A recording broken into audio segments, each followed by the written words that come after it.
ಸದ್ಗುರವೇ ನಮಃ. ತ್ರ್ಯಂಬಕಂ ಯಜಾಮಹೇ ಸುಗಂಧಿಂ ಪುಷ್ಟಿವರ್ಧನಂ ಉರ್ವಾರುಕಮಿವ ಬಂಧನಾನ್ ಮೃತ್ಯೋರ್ಮೃಕ್ಷೀಯಮಾಮೃತಾತ್. ಓಂ ಶ್ರೀ ಪರಮೇಶ್ವರಾಯ ನಮಃ. ಓಂ ನಮಃ ಶಿವಾಯ. ಓಂ ನಮಃ ಶಿವಾಯ. ಓಂ ನಮಃ ಶಿವಾಯ. ಸಮಸ್ತ ಕರ್ನಾಟಕ ಟಿವಿಯ ಪ್ರೇಕ್ಷಕ ಮಿತ್ರ ಬಾಂಧವರೆಲ್ಲರಿಗೂ ಕೂಡ ನಮಸ್ಕಾರಗಳು. ಎಲ್ಲರಿಗೂ ಕೂಡ ಶಿವರಾತ್ರಿ ಶುಭಾಶಯಗಳು ಕೂಡ. ನಾವು ಶಿವರಾತ್ರಿಯನ್ನು ಹೇಗೆ ಆಚರಣೆ ಮಾಡಿದರೆ ಒಳಿತು, ಯಾತಕ್ಕೋಸ್ಕರ ಮಾಡಬೇಕು ಅಂತ ಹೇಳ್ತಕ್ಕಂಥ ವಿಚಾರ ತೆಗೆದುಕೊಂಡು ಹೋದರೆ, ಶಿವರಾತ್ರಿಯ ದಿವಸದಲ್ಲಿ ಭಗವಂತನನ್ನು ವಿಶೇಷವಾಗಿರ್ತಕ್ಕಂಥ ಲಡ್ಡುಕ ನೈವೇದ್ಯಗಳನ್ನ ಕೊಡ್ತಕ್ಕಂಥದ್ದು, ಹಾಗೆ ಫಲಪಂಚಾಮೃತ ಅಭಿಷೇಕ ಮಾಡ್ತಕ್ಕಂಥದ್ದು, ಹಾಗೆ ಸ್ವಾಮಿಗೆ ಪರಮೇಶ್ವರನಿಗೆ ತುಂಬ ಇಷ್ಟವಾಗಿರ್ತಕ್ಕಂತಹ ಭಸ್ಮದ ಒಂದು ಅಭಿಷೇಕವನ್ನು ಮಾಡ್ತಕ್ಕಂಥದ್ದು, ಅದಕ್ಕಿಂತ ಹೆಚ್ಚಾಗಿ ರುದ್ರಾಭಿಷೇಕವನ್ನು ಮಾಡ್ತಕ್ಕಂಥದ್ದು. ರುದ್ರನಿಗೆ ಯಾವತ್ತೂ ಕೂಡ ಅಭಿಷೇಕ ಪ್ರಿಯ ಅಂತ ಹೇಳ್ತಾರೆ. ಯಾಕೆಂದರೆ ಮಹಾವಿಷ್ಣುವಿಗೆ ಅಲಂಕಾರ ಪ್ರಿಯೋ ವಿಷ್ಣು ಅಭಿಷೇಕ ಪ್ರಿಯೋ ಶಿವ ಅಂತ ಒಂದು ಮಾತಿದೆ. ಅದಕ್ಕೋಸ್ಕರವಾಗಿ ಅಲಂಕಾರ ಪ್ರಿಯನಾಗಿರ್ತಕ್ಕಂಥ ವಿಷ್ಣುವಿಗೆ ಅಲಂಕಾರ ಮಾಡಿದರೆ, ಇಲ್ಲಿ ಶಿವನಿಗೆ ರುದ್ರಾಭಿಷೇಕವನ್ನು ಮಾಡ್ತಕ್ಕಂಥದ್ದು. ರುದ್ರಾಭಿಷೇಕ ಅಂದರೆ ಅತಿಯಾಗಿ ಹೆಚ್ಚಿನ ರೀತಿಯಲ್ಲಿ ನೀರನ್ನು ಹಾಕ್ತಕ್ಕಂಥದ್ದು ಅಂತ ಒಂದು ರೀತಿಯಲ್ಲಿ ಹಾಕ್ತಕ್ಕಂಥದ್ದು. ಸುಮ್ಮನೆ ಹಾಕೋದಕ್ಕಿಂತ ಹೆಚ್ಚಾಗಿ ಅದಕ್ಕೆ ಮಂತ್ರೋಕ್ತವಾಗಿ ಹಾಕ್ತಕ್ಕಂಥದ್ದು. ಯಾವ ರೀತಿಯಾಗಿ ಹಾಕಬೇಕು ಅಂತ ಹೇಳೋದನ್ನು ಮಂತ್ರ ಸಹಾಯದಿಂದ, ಮಂತ್ರದಿಂದ ಹೇಳ್ತಕ್ಕಂಥ ರೀತಿಯಲ್ಲಿ ಮಾಡ್ಕೊಂಡು ಹೋಗ್ತಕ್ಕಂಥದ್ದು. ರುದ್ರ ಇರ್ತಕ್ಕಂತಹ ಒಂದು ಈಶ್ವರನಿಗೆ ಸಂಬಂಧವಾಗಿರ್ತಕ್ಕಂಥ ರುದ್ರ ಅಂತ ಹೇಳ್ತಕ್ಕಂಥ ಒಂದು ಮಂತ್ರವನ್ನು ಹೇಳೋದ್ರ ಮೂಲಕವಾಗಿ ಅಭಿಷೇಕವನ್ನು ಮಾಡ್ತಕ್ಕಂಥದ್ದು ಆಗಿರುತ್ತೆ. ಅಭಿಷೇಕವನ್ನು ಮಾಡೋದ್ರಿಂದ ಭಗವಂತ ಆ ಪರಮೇಶ್ವರ ನಮಗೆ ಒಳ್ಳೇದು ಮಾಡ್ತಾನೆ ಅಂತದ್ದು. ಅದಕ್ಕೋಸ್ಕರವಾಗಿ ಭಗವಂತನಿಗೆ ರುದ್ರಾಭಿಷೇಕವನ್ನು ಮಾಡಿ, ರುದ್ರಾಭಿಷೇಕದಲ್ಲಿ ಸ್ವಾಮಿಗೆ ನಾವು ಪೂಜೆ ಮಾಡಬೇಕಾದ್ರೆ ಸದ್ಯೋ ಜಾತಂ ಪ್ರಪದ್ಯಾಮಿ ಸದ್ಯೋ ಜಾತಾಯ ವೈ ನಮೋ ನಮಃ. ಭವೇ ಭವೇ ನಾತಿ ಭವೇ ಭವಸ್ವ ಮಾಂ ಭವೋದ್ಭವಾಯ ನಮಃ. ವಾಮದೇವಾಯ ನಮೋ ಜ್ಯೇಷ್ಠಾಯ ನಮಃ ಶ್ರೇಷ್ಠಾಯ ನಮೋ ರುದ್ರಾಯ ನಮಃ ಕಾಲಾಯ ನಮಃ ಕಲವಿಕರ್ಣಾಯ ನಮೋ ಬಲವಿಕರ್ಣಾಯ ನಮೋ ಮನೋನ್ಮನಾಯ ನಮಃ ಅಂತ ಹೇಳ್ತಕ್ಕಂಥ ಮಂತ್ರದಿಂದ ನೀರಿನ ಅಭಿಷೇಕ ಮಾಡ್ತಕ್ಕಂಥದ್ದು. ಇನ್ನು ಫಲಪಂಚಾಮೃತವನ್ನು ಅಭಿಷೇಕ ಮಾಡ್ತಕ್ಕಂಥದ್ದು. ಹಾಲಿನಿಂದ ಅಭಿಷೇಕ, ಮೊಸರಿನಿಂದ ಅಭಿಷೇಕ, ತುಪ್ಪದಿಂದ ಅಭಿಷೇಕ, ಹಾಗೆ ಜೇನುತುಪ್ಪದಿಂದ ಅಭಿಷೇಕ, ಮತ್ತು ಅದಾದ ನಂತರದಲ್ಲಿ ಸಕ್ಕರೆಯಿಂದ ಅಭಿಷೇಕ, ಹಣ್ಣಿನ ಯಾವುದೋ ಡ್ರೈ ಫ್ರೂಟ್ ಆಗ್ಬೋದು, ಯಾವುದರ ಹಣ್ಣಿನ ಅಭಿಷೇಕ ಮಾಡ್ತಕ್ಕಂಥದ್ದು. ಇದನ್ನೆಲ್ಲದನ್ನು ಕೂಡ ಪಂಚಾಮೃತ ಅಭಿಷೇಕದಲ್ಲಿ ಮಾಡ್ಕೊಂಡು ಹೋಗ್ತಕ್ಕಂಥದ್ದು ಶುಭ. ಪಂಚಾಮೃತ ಅಭಿಷೇಕವನ್ನು ಮಾಡಬೇಕಾದ್ರೆ ಯಾವುದು ನನಗೆ ಮಂತ್ರ ಗೊತ್ತಿಲ್ಲ ಅಂತ ಚಿಂತೆ ಮಾಡಬೇಡಿ. ಓಂ ನಮಃ ಶಿವಾಯ ಅಂತ ಹೇಳ್ತಕ್ಕಂಥ ಮಂತ್ರವನ್ನು ಹೇಳ್ತಾ ಈ ಒಂದು ಮಂತ್ರವನ್ನು ಓಂ ನಮಃ ಶಿವಾಯ ಅಂತ ಹೇಳ್ತಕ್ಕಂಥ ರೀತಿಯಲ್ಲಿ ಒಂದೊಂದು ಚಮಚ ಒಂದು ಅಭಿಷೇಕವನ್ನು, ನಿಮ್ಮಲ್ಲಿ ಪುಟಾಣಿಯಾದ ಈಶ್ವರಲಿಂಗ ಇರ್ಬೋದು, ಅಥವಾ ಯಾವುದೋ ಒಂದು ಈಶ್ವರನ ಸಂಬಂಧವಾಗಿರ್ತಕ್ಕಂಥ ನಿಮ್ಮಲ್ಲಿ ಯಾರ್ಯಾರು ಲಿಂಗಧಾರಣೆ ಮಾಡ್ಕೊಂಡಿದ್ದೀರೋ ಅವರು ಲಿಂಗಧಾರಣೆ ಮಾಡ್ಕೊಂಡಿರ್ತಕ್ಕಂಥವರು ಕೂಡ ಅದನ್ನು ತೆಗೆದುಕೊಂಡು ತುಪ್ಪದ ಲಿಂಗ ಅಂತ ಏನು ಮಾಡ್ತೀರಾ, ಆ ತುಪ್ಪದ ಲಿಂಗದ ಅಭಿಷೇಕ ಮಾಡೋದ್ರಿಂದ ಕೂಡ ಖಂಡಿತವಾಗಿಯೂ ಒಳ್ಳೆಯದಾಗ್ತಕ್ಕಂಥದ್ದು ಆಗತ್ತೆ. ಇನ್ನು ಭಸ್ಮಾಭಿಷೇಕವನ್ನು ಮಾಡಬೇಕು ಅಂತ ಹೇಳ್ತಾರೆ. ಯಾಕೆಂದರೆ ಅವನು ಭಸ್ಮವನ್ನು ಮೈ ತುಂಬ ಬಡ್ಕೊಂಡಿರ್ತಾನೆ.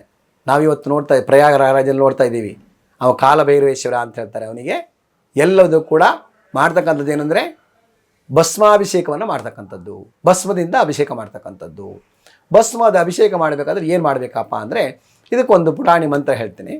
ನಾವು ಪೂಜೆ ಮಾಡಬೇಕಾದ್ರೆ ನಮ್ಮ ಚಾನಲನ್ನು ನೋಡ್ಕೊಂಡು ಬೇಕಾದ್ರೂ ಮಾಡ್ಬೋದು, ಆ ಚಾನಲಲ್ಲಿ ಹಾಕ್ಕೊಂಡು ನೋಡ್ಕೊಂಡು ಮಾಡ್ಬೋದು, ಆ ಮಂತ್ರವನ್ನು ಕೇಳ್ತಾ ಮಾಡಿದ್ರೂ ಮಾಡ್ಬೋದು. ಅದಕ್ಕೋಸ್ಕರವಾಗಿ ಓಂ ಮಾನಸ್ತೋಕೇತನ ಯೇ ಮಾನ ಆಯುಷಿಮಾನೋ ಗೋಷುಮಾನೋ ಅಶ್ವೇಶುರೀರಿಷಃ ವೀರಾನ್ಮಾನೋ ರುದ್ರಭಾಮಿತೋ ವದೀರವಿಷ್ಮಂತೋ ನಮಸಾ ವಿಧೇಮತೆ ಅಂತ ಹೇಳ್ತಕ್ಕಂಥ ಒಂದು ಮಂತ್ರವನ್ನು ಹೇಳೋದು. ಇಲ್ಲಾಂದರೆ ಓಂ ನಮಃ ಶಿವಾಯ ಅಂಥೇಳಿ ಭಸ್ಮವನ್ನು ಅಭಿಷೇಕ ಮಾಡೋದ್ರಿಂದ ಕೂಡ ಭಗವಂತನಿಗೆ ಪರಮಾತ್ಮನಿಗೆ ಪ್ರಿಯವಾಗತ್ತೆ, ಒಳ್ಳೆಯದಾಗತ್ತೆ ಅಂತ ಹೇಳ್ತಕ್ಕಂಥದ್ದು. ಅದಕ್ಕೋಸ್ಕರವಾಗಿ ಆ ರೀತಿಯಾಗಿ ಕೂಡ ಬೇಕಾದರೆ ನೀವು ಭಸ್ಮಾಭಿಷೇಕವನ್ನು ಕೂಡ ಮಾಡ್ಕೊಳ್ಬೋದು ಅಂತ ಹೇಳ್ತಕ್ಕಂಥ ರೀತಿಯಲ್ಲಿ ಹೇಳ್ಬೋದು. ಅದಾದ ನಂತರದಲ್ಲಿ ಸ್ವಾಮಿಗೆ ಅಭಿಷೇಕ ಮಾಡಿದ ನಂತರದಲ್ಲಿ ಗಂಧವನ್ನು ಅನಿಸ್ತಕ್ಕಂಥದ್ದು, ಪುಷ್ಪವನ್ನು ಹಾಕ್ತಕ್ಕಂಥದ್ದು, ಹಾಗೆ ಅಭಿಷೇಕವನ್ನು ಮಾಡಿದ ನಂತರದಲ್ಲಿ ಭಗವಂತನಿಗೆ ವಸ್ತ್ರವನ್ನು ಹಾಕ್ತಕ್ಕಂಥದ್ದು, ಅಲಂಕಾರವನ್ನು ಮಾಡ್ತಕ್ಕಂಥದ್ದು ಎಲ್ಲವನ್ನು ಮಾಡಿಕೊಂಡು ಅದಾದ ನಂತರದಲ್ಲಿ ನೈವೇದ್ಯಕ್ಕೋಸ್ಕರವಾಗಿ ಭಗವಂತನಿಗೆ ಆ ಮಹಾಸ್ವಾಮಿಗೆ ಲಡ್ಡುಕ, ಯಾವ ಉಂಡೆ ಚಕ್ಲಿ ಏನು ಮಾಡ್ತಾರೆ ಅದನ್ನಾಗಿರ್ಬೋದು, ಅಥವಾ ಯಾವುದೇ ಒಂದು ರವೆ ಉಂಡೆ ಅಂತ ಮಾಡ್ತಾರೆ ಅದನ್ನಾದರೂ ಮಾಡಿಬಿಟ್ಟು ನೈವೇದ್ಯ ಮಾಡಿಬಿಟ್ಟು ಅದು ಅಭಿಷೇಕ ಮಾಡಿದ ನಂತರದಲ್ಲಿ ಮಾಡ್ತಕ್ಕಂಥದ್ದಾಗತ್ತೆ. ಹಾಗೆ ಇಲ್ಲಿ ಈಶ್ವರನಿಗೆ ತುಂಬ ಪ್ರಿಯವಾಗಿದ್ದು ಅಂದರೆ ಬಿಲ್ವಪತ್ರೆ ಅಂತ ಹೇಳ್ತಾರೆ.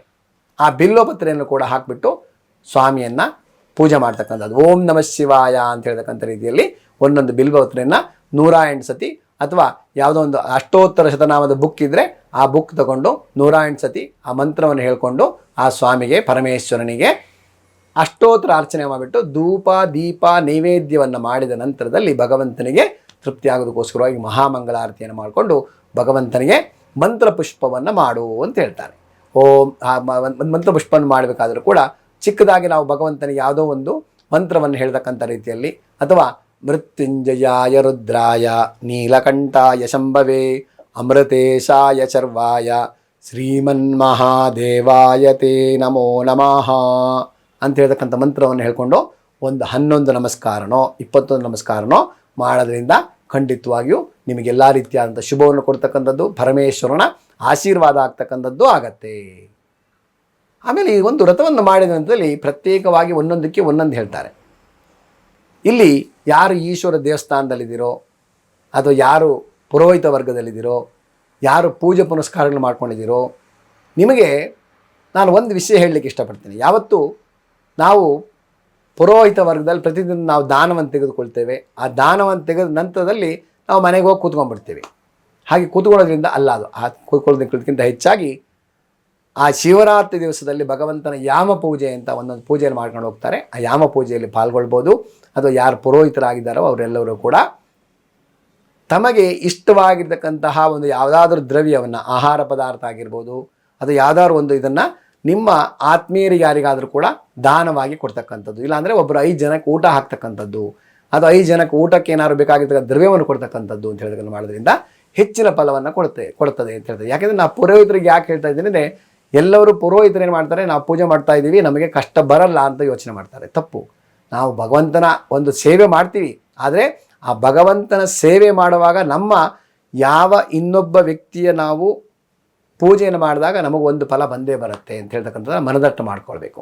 ಅದಕ್ಕೋಸ್ಕರವಾಗಿ ಈಶ್ವರನ ಆರಾಧನೆ ಆದಕ್ಕೋಸ್ಕರವಾಗಿ ಶಿವರಾತ್ರಿ ದಿವಸದಲ್ಲಿ ರಾತ್ರಿ ಕಾಲದಲ್ಲಿ ಉಪವಾಸವನ್ನು ಮಾಡಿಕೊಂಡು ನಂತರದಲ್ಲಿ ಬೆಳಗ್ಗೆ ಇರ್ತಕ್ಕಂಥ ಪಾರಾಯಣ ಮಾಡ್ತಕ್ಕಂಥದ್ದು, ಬೆಳಗ್ಗೆ ಎದ್ದು ಊಟ ಉಪಹಾರಗಳು ಮಾಡ್ತಕ್ಕಂಥದ್ದು. ಆ ಸಮಯದಲ್ಲಿ ಎಲ್ಲರೂ ಕೂಡ ಮಾಡ್ತಕ್ಕಂಥ ಪುರೋಹಿತರು ಒಬ್ಬರೇ ಅಲ್ಲ, ಎಲ್ಲರೂ ಕೂಡ ಬೆಳಗ್ಗೆ ಎದ್ಬಿಟ್ಟು ಈಶ್ವರನಿಗೆ ಪ್ರಿಯವಾಗಿರ್ತಕ್ಕಂತಹ ದ್ರವ್ಯವನ್ನು, ಅಕ್ಕಿ ಆಗಿರ್ಬೋದು, ಅಥವಾ ಇರತಕ್ಕಂತಹ ಒಂದು ದ್ರವ್ಯ ತರಕಾರಿ ಆಗಿರ್ಬೋದು, ಹಾಗೆ ವಸ್ತ್ರ ಆಗಿರ್ಬೋದು, ಇದನ್ನು ದಾನವಾಗಿ ಕೊಡೋದ್ರಿಂದ ಖಂಡಿತವಾಗಿ ಭಗವಂತನ ಆಶೀರ್ವಾದ ಆಗೇ ಆಗತ್ತೆ ಅಂತ ಹೇಳ್ತಕ್ಕಂಥ ರೀತಿಯಲ್ಲಿ ಹೇಳ್ತದೆ. ಅದಕ್ಕೋಸ್ಕರವಾಗಿ ಎಲ್ಲರೂ ಕೂಡ ಈ ಪರಿಹಾರವನ್ನು ಮಾಡ್ಕೊಳ್ಳಿ.